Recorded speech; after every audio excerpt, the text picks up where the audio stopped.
सेलू तालुक्यातील हिवरा शिवारात गावकऱ्यांच्या हाती बिबट्याचे पिल्लू लागले होते। अखेर ते पिल्लू व माता बिबट यांची भेट घालून देण्यात वनखात्याच्या अधिकाऱ्यांना यश आले आहे। गुरुवारी रात्री ते आज पहाटे 4 पर्यंत ही घडामोडी चालली। गुरुवारी रात्री 9 वाजता शेतकरी व बिबट यांच्यात झटापट झाली होती। बिबटने पळ काढला, पण 1.5 महिन्याचे पिल्लू आरव करीत असल्याने पळून होते। तेव्हा उपस्थित गावकऱ्यांनी त्यास ताब्यात घेत घरी आणले। ही माहिती वनखात्यास देण्यात आल्यानंतर उपवनसंरक्षक राकेश चेपट व सहाय्यक वनसंरक्षक अमरजीत पवार यांनी प्रथम पिल्लू ताब्यात घेण्याची तत्परता दाखवली।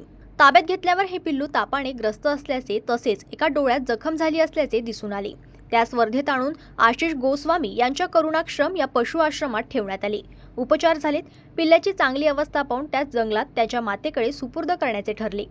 गोस्वामीसह त्याचे सहकारी कौस्तुभ गावंडे तसेच ऋषिकेश गोळसे, वनखात्याचे घनश्याम टाक, अमोल ढाले, असलम मौजान, शारिक सिद्दीकी, विठ्ठल उडान यांनी पिल्ल्यास बास्केटमध्ये ठेवून रात्रीच जंगल गाठले।